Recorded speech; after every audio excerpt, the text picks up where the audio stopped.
जय हिंद प्यारे बच्चों, सुप्रभात सभी को। प्यारे बच्चों देखिए, ये अर्थशास्त्र विषय का पाठ्य योजना 5 है।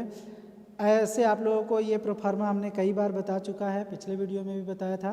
तो यहाँ भी समझ लीजिए कि पहले विद्यालय का नाम लिखेंगे, जिस विद्यालय में आपकी ट्रेनिंग लगी हुई है उस विद्यालय का नाम, कक्षा, ठीक है। विषय अर्थशास्त्र के रूप में ये है। कालांश चौथी घंटी है, ठीक है। अवधि 30 मिनट का है। दिनांक लिखा जाएगा। प्रकरण जो है सार्वजनिक वितरण प्रणाली, और इसको संक्षिप्त में क्या कहते हैं, PDS, ठीक। अब सबसे पहले हम लोग सामान्य उद्देश्य बना लेंगे अपनी फाइल पे। सामान्य उद्देश्य में क्या बनाएंगे प्यारे बच्चों, तो वो देखिए, सामान्य उद्देश्य जो बनता है प्यारे बच्चों, विषय से संबंधित सामान्य उद्देश्य बनते हैं। तो विषय से संबंधित जो सामान्य उद्देश्य निश्चित किए गए हैं वो इस प्रकार से हैं, ध्यान दीजिएगा। विद्यार्थियों में अर्थशास्त्र विषय के प्रति रुचि जागृत करना, विद्यार्थियों में अर्थशास्त्र विषय में तर्क शक्ति का विकास करना, विद्यार्थियों में अर्थशास्त्र विषय से संबंधित कल्पना शक्ति का विकास करना, विद्यार्थियों को अर्थव्यवस्था की समस्या से अवगत कराना, विद्यार्थियों को अर्थशास्त्र विषय के क्षेत्र से अवगत कराना, विद्यार्थियों को आयात निर्यात से परिचित कराना, विद्यार्थियों की अर्थशास्त्र संबंधी शब्दावली का विकास करना, ठीक है। ये सामान्य उद्देश्य बनाया गया है प्यारे बच्चों, जो अर्थशास्त्र विषय से संबंधित बना हुआ है, ठीक है। उसके पश्चात विशिष्ट उद्देश्य बनाएंगे। तो विशिष्ट उद्देश्य में 3 उद्देश्य या 3 स्तर पे हम लोग काम करते हैं, ज्ञानात्मक स्तर, बोधात्मक स्तर और प्रयोगात्मक स्तर, ठीक है। तो पहला ज्ञानात्मक स्तर निर्धारित कर लेते हैं। बच्चे सार्वजनिक वितरण प्रणाली का अर्थ जान सकेंगे, ठीक। दूसरा है बच्चे गरीबी उन्मूलन की योजनाओं का प्रत्यास्मरण कर सकेंगे। तीसरा है छात्र PDS के बारे में बता सकेंगे, ठीक है। अब उसके पश्चात बोध प्रश्न, तो छात्र PDS के द्वारा मिलने वाले पदार्थों की सूची बना सकेंगे। दूसरा है छात्र BPL व APL में अंतर कर सकेंगे, ठीक है। ये ध्यान से आप लोग एक बार नोट कर लीजिए। अब उसके पश्चात प्यारे बच्चों तीसरा बोध स्तर पे है कि छात्र गरीब छात्रों को वर्गीकृत कर सकेंगे कि कौन से छात्र गरीब हैं, लिस्ट आउट कर सकेंगे। उसके पश्चात है प्रयोगात्मक स्तर पे प्यारे बच्चों। तो प्रयोगात्मक स्तर पे देखिए, छात्र PDS प्रणाली के तहत अपने घर राशन लाएगा, ठीक है। उसके पश्चात छात्र अपने घर के राशन कार्ड से अन्य सरकारी योजनाओं का लाभ लेगा। उसके पश्चात छात्र दूसरे को PDS के बारे में बताएगा, मतलब बता सकेगा, ठीक है। उसके पश्चात है सहायक सामग्री। सहायक सामग्री जो है वो चित्र के रूप में PDS का भी ला सकता है ना, कार्ड के भी जो चित्र हैं वो ला सकता है। उसके पश्चात है पूर्व ज्ञान।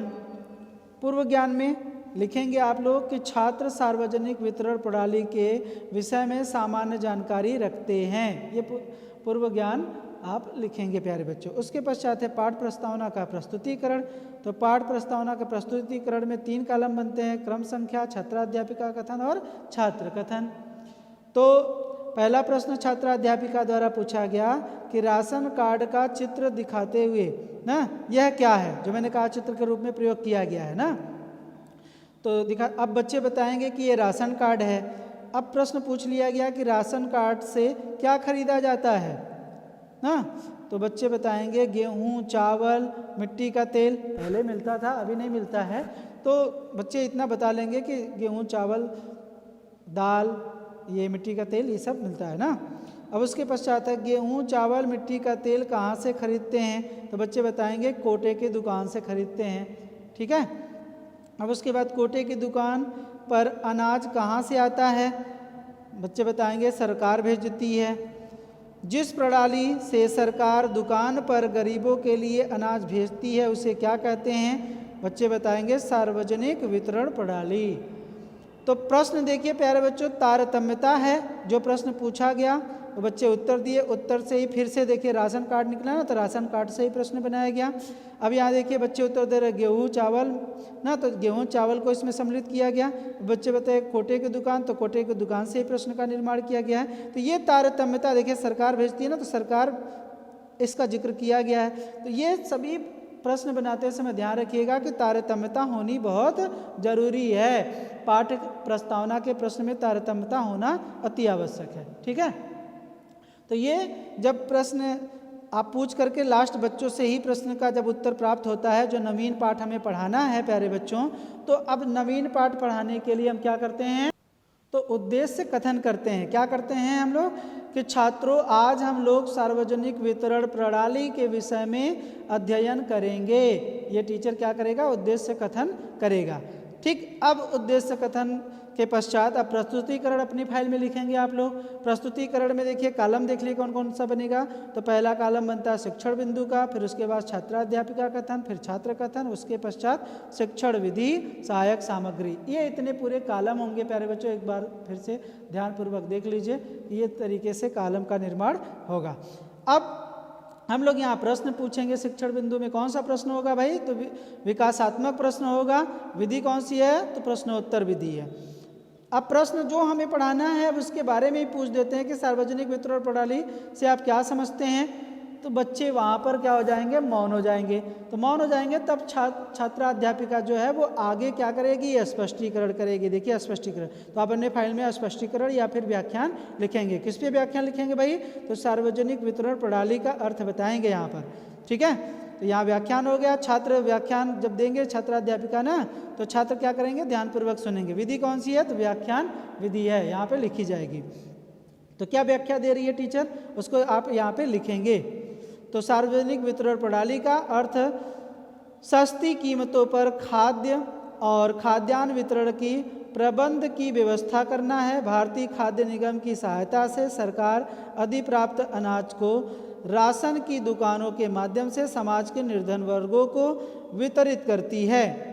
इसे ही सार्वजनिक वितरण प्रणाली PDS कहते हैं। देश में कुल 5.5 लाख राशन की दुकानें हैं। मतलब क्या हैं, वो जिसको हम लोग कोटा बोलते हैं ना, जहाँ पर कोटे पे दिया जाता है, वो दुकानें हैं। ठीक है, अब ध्यानपूर्वक छात्र सुन रहे थे।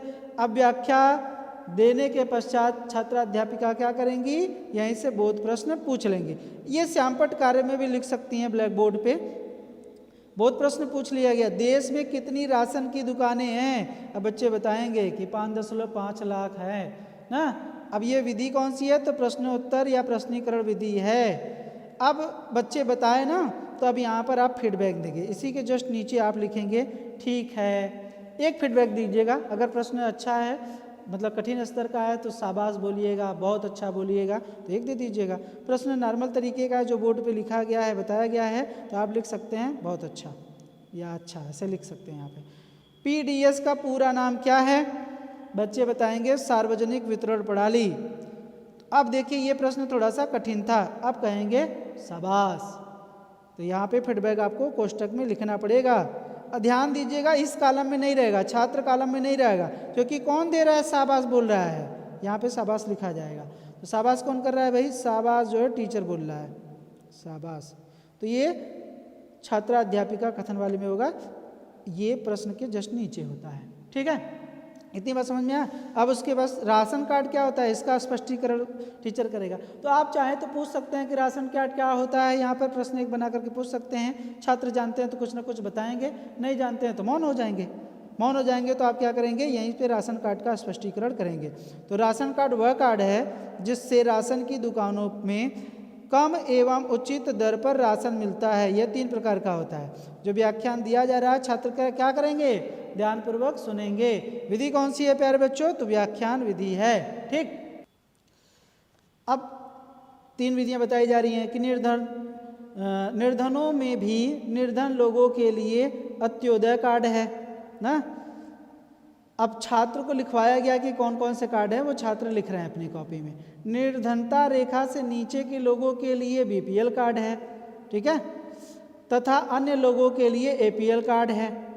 ये चित्र के माध्यम से छात्राध्यापिका ने क्या किया है, बच्चों को दिखाया है। ये कौन सा निर्धन लोगों के लिए अंत्योदय कार्ड है, कौन सा BPL कार्ड है, कौन सा APL कार्ड है, ये बच्चों को चित्र के माध्यम से दिखाया गया है। आप चाहें तो चित्र यहाँ चिपका भी सकते हैं या यहाँ पर आप चिपका सकते हैं। ठीक है, तो आप जो चित्र हैं यहाँ पर चिपका सकते हैं दिखाने के पश्चात। बोध प्रश्न, APL क्या है, अन्य लोगों के लिए राशन कार्ड। विधि कौन सी है? तो प्रश्नीकरण विधि है। राशन कार्ड कितने प्रकार के होते हैं बच्चे बताएंगे? 3 प्रकार के। तो एक चीज़ देखिए, इस बच्चे ने क्या किया है, फीडबैक छोड़ दिया है। तो फीडबैक आप प्रश्नों के हिसाब से प्यारे बच्चों देते चलिएगा, लिखते चलिएगा। बहुत सारे स्टिमुलस का भी प्रयोग करते हैं, जैसे हम लोग इस आधार पे भी पूछ सकते हैं कि जैसे हमने क्या किया, अंत्योदय कार्ड का चित्र दिखाया, तीनों में से किसी एक का चित्र दिखा करके पूछ लिया कि ये किसका कार्ड है, अंत्योदय का है कि बीपीएल का है कि एपीएल का है, वो कलर दिखा करके हम पूछ सकते हैं। तो बच्चे यहाँ पर बताएंगे। तो स्टिमुलस का भी कार्य करेगा, स्टिमुलस को दिखा करके हम क्या कर सकते हैं, बच्चों से रिस्पांस प्राप्त कर सकते हैं। अब उसके पश्चात प्यारे बच्चों तीसरी व्याख्या है कि भारत में राशन व्यवस्था क्या है। ये शिक्षण बिंदु में लिखेंगे पॉइंट जो हम व्याख्या दे रहे हैं। तो व्याख्यान दिया जा रहा है, छात्र ध्यानपूर्वक सुनेंगे। व्याख्यान विधि है, क्या है, बंगाल के अकाल की पृष्ठभूमि में 1940 के दशक में भारत में राशन व्यवस्था की शुरुआत हुई। 1960 के दशक के समय हरित क्रांति से पूर्व खाद्य संकट के कारण राशन प्रणाली को पुनर्जीवित किया गया। NSSO के अनुसार 1970 के दशक के मध्य गरीबी के उच्च स्तरों को ध्यान में रखते हुए खाद्य संबंधी 3 महत्वपूर्ण अंतःक्षेप कार्यक्रम शुरू किए गए। कौन कौन से कार्यक्रम हैं? तो यहाँ लिखा जाएगा, सार्वजनिक वितरण प्रणाली, एकीकृत बाल सेवाएं ना, कब चालू किया गया है वो भी लिखा गया है 1975 में। काम के बदले विकास ना, काम के बदले अनाज, ठीक है, ये लिखा गया एकीकृत बाल विकास सेवाएं ना। उसके बाद है काम के बदले अनाज, FFW, ये कब आया था? तो 1977-78 में आया था। ये व्याख्या देने के पश्चात क्या किया गया है, बोध प्रश्न पूछ लिया गया है। तो आप लोग ध्यान दीजिएगा कि आप यहाँ पर प्रतिपुष्टि प्रदान करेंगे। राशन में राशन व्यवस्था की शुरुआत कब हुई? बच्चे बताएंगे 1940 के दशक में हुई थी। ये प्रश्नीकरण विधि है। इस तरीके से प्यारे बच्चों आप लोग क्या करेंगे, 3 से लेकर के 4 व्याख्यान आप देंगे यहाँ पर, ठीक है।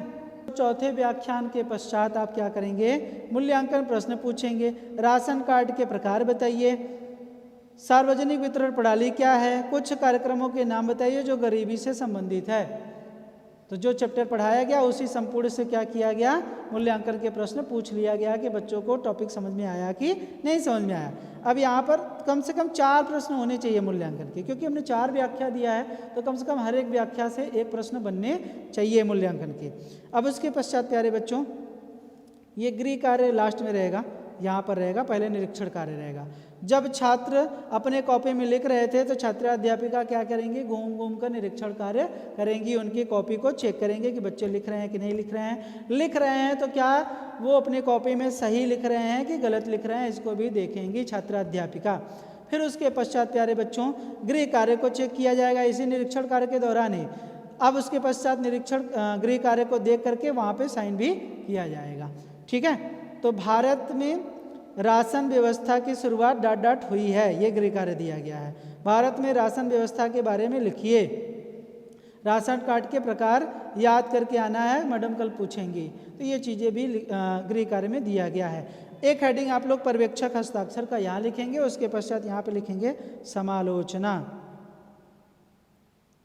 समालोचना इसकी हेडिंग अब, ताकि जो समालोचना जब हम लिखते हैं ना तो प्यारे बच्चों जो कक्षा अध्यापक पर्यवेक्षक जो होते हैं वो आते हैं हमारे टीचिंग के दौरान, तो ये देखते हैं कि कक्षा शिक्षण के आधार पर टीचिंग कितना प्रभावशाली हो रहा है, या शिक्षण में आप जो सहायक सामग्री का प्रयोग कर रहे हैं वो प्रभावशाली है कि नहीं, शिक्षण जो है या संप्रेषण जो है कक्षा स्तर का है कि नहीं, बच्चों को समझ में आ रहा है कि नहीं, आप छात्रों के साथ अंतःक्रिया कर रहे हैं कि नहीं, बीच बीच में बोध प्रश्न पूछ रहे हैं तो उनको फीडबैक दे रहे हैं कि नहीं, आप बच्चों को प्रश्न पूछने के पश्चात बैठा रहे हैं कि नहीं, आपका लेखन कार्य कैसा है, आप ब्लैक बोर्ड पे किस एंगल पे खड़े हैं, आप लिखावट करते समय क्या सीधी रेखा में लिख रहे हैं कि नहीं, क्या चित्र आप बनाए हैं कि नहीं, क्या सहायक सामग्री लेकर के आए हैं कि नहीं। ये बहुत सारी चीज़ों को कहीं ना कहीं पर्यवेक्षक ध्यानपूर्वक कक्षा में देखता है